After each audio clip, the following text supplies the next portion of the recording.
नमस्कार,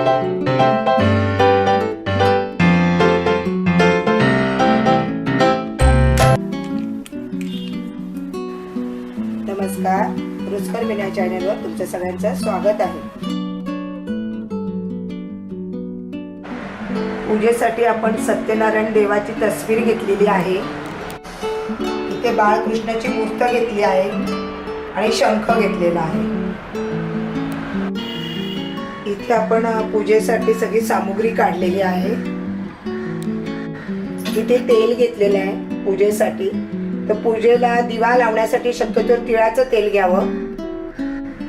इथे 1.25 किलो तांदूळ घेतलेले आहेत। इथे पूजेसाठी आपल्याला 3 नारळ लागणार आहेत। ओटी घेतलेली आहे इथे हळद, कुंकू, अबीर, सफेद अबीर आणि गुलाल घेतलेला आहे आणि इथे 25 सुपाऱ्या घेतलेल्या आहेत। इथे गंधगोळी घेतलेली आहे, चंदन आहे।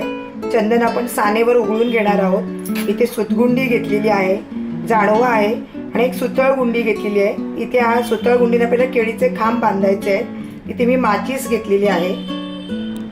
इथे लाल वस्त्र घेतलेलं आहे। समईमध्ये आपल्याला लांब वाती लागणार आहे, याची जोड घ्यायची आहे। फुलवाती घेतल्यात 4 करून। ही आपण जोड आपल्याला निरंजनामध्ये घेऊन लावायची आहे। इकडे वस्त्र घेतलेलं आहे बाप्पाला, तर हे आपल्याला घरीच बनवायचं आहे। लांब असा कापूस घेऊन हळदी कुंकवाची बोटं घेऊन त्याला असं पीळ द्यायचं आहे। तर अशा प्रकारे हा वस्त्र आपण घरच्या घरीच बनवू शकतो। इथे द्रोण घेतलेलं आहे, तर आपल्याला 10 द्रोण घ्यायचे आहेत। द्रोण नसले तर आपण घरातल्या वाट्या पण वापरू शकतो। गुळ खोबरं घेतलेलं आहे। इथे कापूर आहे, अष्टगंध घेतलेला आहे, चिल्लर आहे, इथे नाणी लागतात आणि इथे अगरबत्त्या आहेत। इथे आपल्याला पूजेसाठी भांडी लागणार आहे।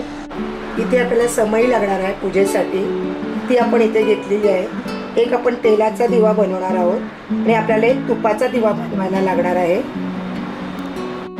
इथे आपल्याला पंचारती लागेल आरती करायला। उदबत्तीचं घर लागणार आहे। आरतीच्या वेळी आपल्याला टाळ लागणार आहे। घंटी आपल्याला लागणार आहे पूजेला। आणि इथे मी 2 तामण घेतलेले आहेत, एक ताट घेतलेलं आहे। यामध्ये आरतीचे आपल्याला पंचारती ठेवून आरती करायची आहे। पंचपाळा लागणार आहे। इथे पूजेसाठी मी तांबे घेतलेले आहेत। इथे मी 3 तांबे काढलेले आहेत, पण 2 तांबे तरी आपल्याला कंपल्सरी लागणार आहे। इथे 2 स्टीलचे ताटं घेतलेली आहेत। यामध्ये आपल्याला फुलं घ्यायची असतात, तुळशीपत्र ठेवायचे असतात। इथे तशाच मी 3 वाट्या घेतलेल्या आहेत, हळद, कुंकू, तांदूळ यासाठी, आणि पंचपाळा पण घेतलेला आहे। इथे पंचपात्री आणि संध्याची पळी लागणार आहे। ते 3 वाट्या घेतलेल्या आहेत। यामध्ये आपण बाप्पाचा प्रसाद ठेवणार आहोत, सत्यनारायणाचा गुळ खोबरं पेढ्याचा प्रसाद यासाठी घेतले आहे। ते पंचामृत बनवण्यासाठी मी चांदीचा पेला घेतलेला आहे, तर त्यामध्ये आपण पंचामृत बनवतोय। शक्यतो चांदीच्या भांड्यात पंचामृत बनवावा, नसेल तर दुसऱ्या भांड्यात केला तरी चालतो। इथे गंगाळ घेतलेला आहे, कारण आपण बाळकृष्णाला अभिषेक वगैरे घातला जातो पूजेला ठेवण्या अगोदर। मग ते अभिषेकाचं पाणी यामध्ये जमा करून आपण व्यवस्थित ते तुळशी किंवा झाडांना टाकू शकतो। तर यामध्ये आपण तो जमा करणार आहोत। ते पूजेसाठी आपण सगळी फुलं घेतलेली आहेत। पूजेसाठी आपल्याला फळं लागणार आहेत, इथे आपण ती घेतलेली आहेत।